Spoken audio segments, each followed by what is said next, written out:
Sistemas de transmisión digital. Las señales, en este proyecto se van a presentar Miriam García, Víctor Sandino, Javier Enríquez y Pedro Torres. Hay diferentes tipos de señales. Existen señales digitales a digitales, análogo a digital y digital a digital. Básicamente, en esta presentación solo hablaremos de las señales digitales. Primero que todo, una señal digital se transmite por pulsos de codificación en vez de formas de onda. Este tipo de transmisión utiliza los métodos de código de línea y modulación por pulsos. La modulación por pulsos básicamente codifica de manera binaria utilizando los valores de ceros y unos. Esta modulación pasa por diferentes tipos de etapas. Lo primero consiste en el muestreo, donde tomamos muestras de una señal analógica a una frecuencia determinada. Luego, cuantificamos para calcular los bits de la señal muestreada y asignar niveles. Después pasamos a la etapa de codificación, convertimos los pulsos cuantificados a pulsos binarios. De esta manera se transmite la información de manera digital. Cabe recalcar que también existe la modulación delta, donde se utilizan casos especiales cuando se necesita un mayor muestreo de esta señal. La codificación de línea es una de las técnicas más utilizadas para la transmisión digital. Esta técnica convierte los datos analógicos en señales digitales. Tenemos diferentes tipos de código de línea. El primero es unipolar, donde el 1 lógico es representado por un voltaje positivo y el 0 por la ausencia del voltaje. Tenemos también polar, donde el 1 lógico se representa mediante una señal donde puede ser un voltaje negativo o un voltaje positivo. Tenemos también y el 0 es lo opuesto. Tenemos también bipolar, donde el 0 lógico es la ausencia del voltaje y el 1 es representado por un voltaje positivo o uno negativo alternativamente.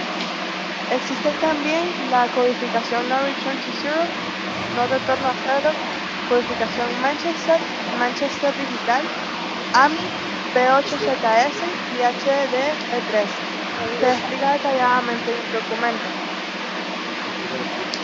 Existen diferentes métodos de transmisión digital. La primera es simplex, donde se transmite bajo un solo sentido. Semiduplex, donde los medios intercambian información uno a la vez. Pueden emitir como transmitir. Y también tenemos full duplex, donde los medios intercambian información simultáneamente.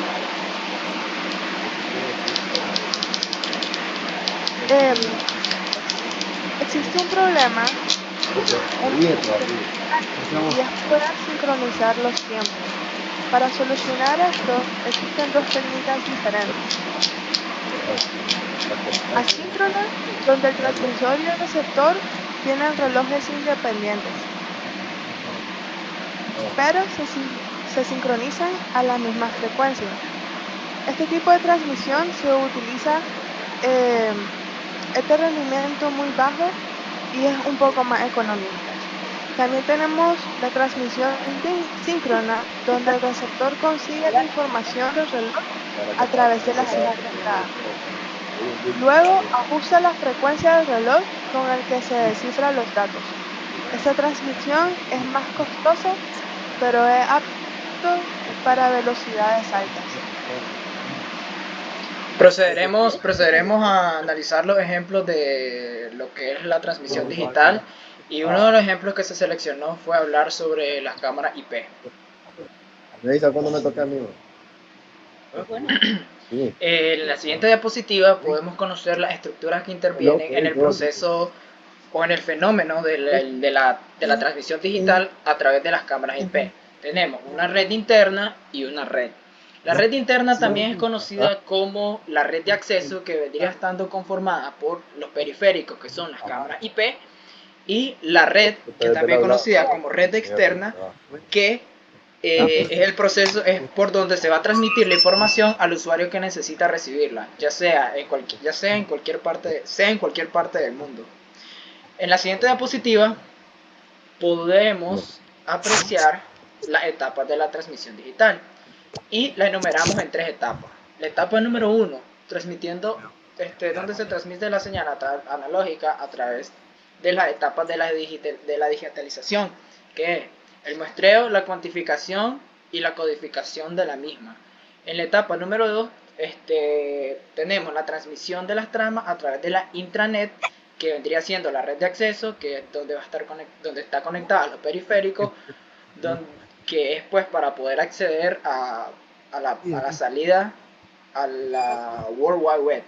Y la última etapa, que vendría siendo la etapa de la transmisión de las tramas a través del internet. Procederemos a la siguiente diapositiva, donde tenemos aquí el esquema de bloques de una cámara IP, donde tenemos las lentes, tenemos el sensor de imagen, que es el que captura la imagen. La cámara IP es la que se encarga de todo el proceso de muestreo, de cuantificación y codificación. Dentro de la etapa de codificación es donde se aplica el código necesario, ya sea el código Manchester, no return to zero, y los otros que mi compañera Miriam Ariel estuvo hablando. Esto se aplica para establecer una mayor seguridad en la información antes de ser transmitida, para que la información que se va a transmitir a través de la red no sea intervenida o decodificada por cualquier usuario. En la etapa número 2 tenemos los periféricos que intervienen, que vendrían siendo las cámaras IP, las computadoras portátiles o cualquier dispositivo que pueda acceder a la red de la señal. En la actualidad, todos los mecanismos que se llevan a través de la comunicación son generalmente digitales, porque la digitalización es la que ha tomado terreno por su gran tolerancia al ruido y a lo poco que ha afectado pues por el ruido cuando se transmite a través del medio físico. En este ejemplo en concreto tomamos como referencia una red externa de fibra óptica, que ya la podremos ver en la tercera etapa. En la próxima etapa podemos ver aquí los dispositivos que intervienen en la red externa de fibra óptica, y obviamente se ocupa en la fibra óptica, se ocupa la modulación principalmente ASK, que es la modulación por amplitud digital, o sea que vendría siendo el equivalente a la modulación por amplitud en analógica, pero en este caso es digital. ¿Por qué? Porque la fibra óptica nos ofrece un ancho de banda, o sea, de velocidad de transmisión bastante grande, y también podemos transmitir lo que es la información en cada subportadora para poder tener una transmisión de datos pues bastante rápida. Los procesos las transmisiones digitales se caracterizan por seguir protocolos, y pues el enrutamiento de los datos binarios pues se da a través de la capa física, según el modelo OSI de las telecomunicaciones. Y en esta parte es donde nosotros tenemos que poner un gran énfasis, porque se tienen que seguir una serie de protocolos para que la comunicación se dé. En el ejemplo en concreto, por como el usuario va a estar recibiendo la información de manera directa, no se necesita una confirmación o un handshake, así que el protocolo que se va a utilizar de red es el UDP, que es para poder tener los datos en tiempo real sin necesidad de saturar el medio en el que se va a transmitir o la red a la que se va a transmitir. Gracias.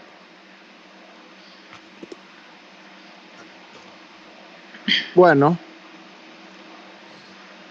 voy a hablar acerca del Wi-Fi. El Wi-Fi es un mecanismo que permite un acceso de forma inalámbrica a Internet de distintos dispositivos al conectarse a una red determinada. Esta tecnología vincula diferentes equipos entre sí sin la necesidad de cable. Dicha conexión inalámbrica es posible gracias al uso de radiofrecuencias e infrarrojos, empleados para la transmisión de información. Esto quiere decir que debe encontrarse dentro de un alcance específico de cobertura para poder disfrutar de la señal, el cual generalmente varía dependiendo a las distancias. El funcionamiento del Wi-Fi requiere necesariamente un router, que está conectado a Internet a través de un cable, que este mismo se encarga de distribuir la conexión a los distintos dispositivos de una misma red de manera inalámbrica. El enrutador transforma la información digital en ondas de radio. Estas se transmitirán por el aire dentro de un alcance específico. Luego, los decodificadores del dispositivo receptor vuelven a transformar las ondas de radio en señales digitales. Estas son interpretadas por el microprocesador del equipo para permitir la conexión a Internet.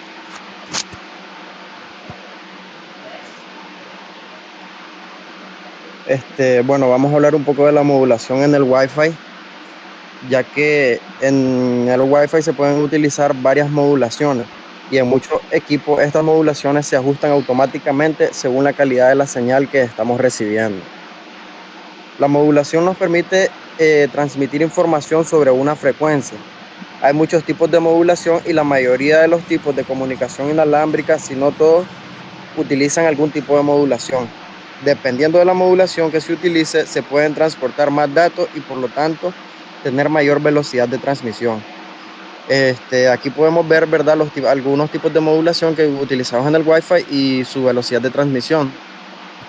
Por ejemplo, el BPSK, que transmite con 15 megabits por segundo, UPSK con 45 megabits por segundo, 16 QAM 90 megabits por segundo, 64 QAM 150 megabits por segundo y 256 QAM que trabaja con una velocidad de transmisión de 200 megabits por segundo. Bueno, vamos a hablar un poco de los tipos de Wi-Fi, ¿verdad? Los cuales se clasifican según los estándares de 802.11 y en función del utilizado varía la velocidad de la señal.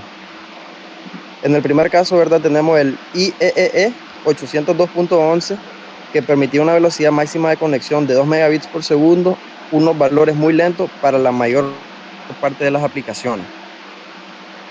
El segundo, ¿verdad?, tenemos el 802.11a.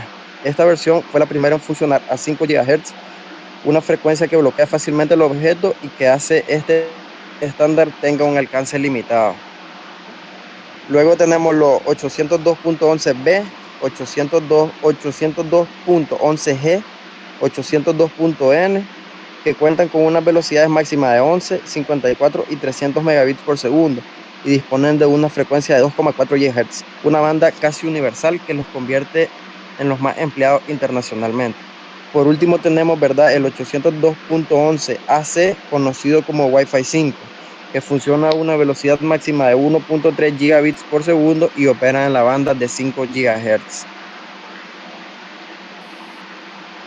Para concluir, queremos hablar sobre algunas desventajas y ventajas. Normalmente las desventajas se pueden analizar porque son señales analógicas que se codifican digitalmente y requieren un poco más de ancho de banda de transmisión para la señal, a diferencia de la señal analógica original.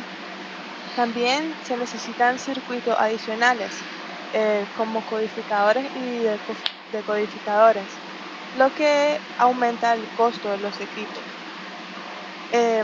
El hecho de que la transmisión digital requiera sincronización en los tiempos hace el proceso un poco más complejo. Sin embargo, creemos que sí existen mayores ventajas en lo que es el sistema de la transmisión digital, porque estos producen menos errores y es más fácil detectar y corregir estos tipos de errores. También permite una tasa de transmisión máxima. Por ejemplo, se pueden utilizar fibras ópticas diseñadas específicamente para la transmisión digital. Es más eficiente, es más segura y es más fácil de encriptar. Se pueden utilizar para diferentes tipos de sistemas, como integrar voz, videos y datos. En fin, los sistemas de transmisión digital son utilizados en muchos aspectos. Se pueden utilizar en métodos que los utilizamos para transmitir información con cables coaxiales, fibras, microondas, UTP, radio, señales satelitales, infrarrojo, etc. Este tipo de transferencia mejora cada vez más a través del tiempo. Verdaderamente es una transmisión que nos ha favorecido a través de los años y crucial para las comunicaciones a largas distancias. Eso es todo y muchas gracias por su atención.